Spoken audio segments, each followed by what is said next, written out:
Samantala, hinamon ng Philippine National Police ang human rights advocacy group na Amnesty International na maglabas ng ebidensya kaugnay ng tahasang akusasyon nito na direkta nagbabayad umano mga pulis para sa pagpatay ng mga drug suspect.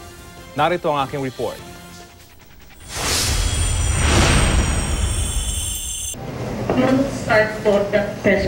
Sa 2 buwang pag-aaral ng grupong Amnesty International, hindi lang mga umano'y hard killer kundi mga pulis na nasa active duty daw ang nakausap nila.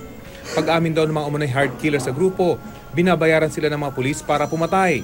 Hindi pinakita at kinilala ng Amnesty International ang mga umano'y hard killer na in-interview nila para raw sa seguridad ng mga ito. Ang Amnesty International ay isang global movement na nagsusulong ng pagrespeto sa karapatang pantao. Our research also found strong evidence of links between state authorities and unknown armed persons. 2 paid killers told us their boss is an active duty police officer and said they received about $200 per killing.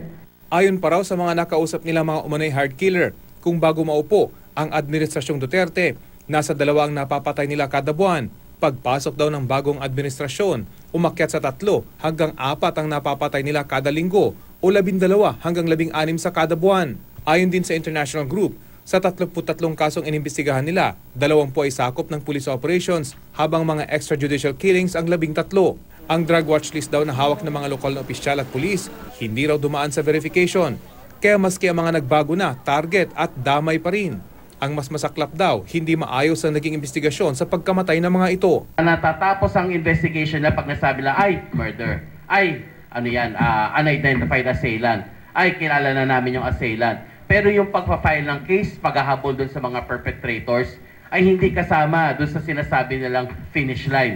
Natutuwa naman daw ang Amnesty International sa pagsuspindi ng Oplan Tukhang at pagbuwag ng PNP Anti-Illegal Drugs Group, mga bahagi ng kanilang rekomendasyon.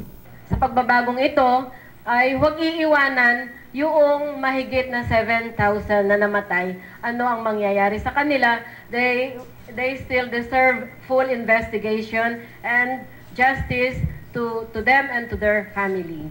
Itinanggi ng PNP ang akusasyon ng Amnesty International. Posibleng bahagi lang daw ang report ng paninira sa Administrasyong Duterte. Kung totoo raw na may nakausap ang grupo, dapat ilabas ang mga ito. Nakuha akong pera pambayad kung may totoo man yan. Hindi po binabayaran yung mga pulis na yan. Tinala, mahirap kasi sige lang nagsasabi sa ilabas na yung tao na yan in the open dahil for all you know, paninira na naman yan sa Administrasyong Duterte. Ayon sa palasyo, walang kinalaman ng gobyerno sa mga kaso ng extrajudicial killings. Ipinagtanggol din ni Justice Secretary Vitaliano Aguirre ang mga pulis. Hindi naman tutuin. Ganyan din yung Human Rights Watch, Crimes Against Humanity. Ang sabi kong yun, mga criminals, yung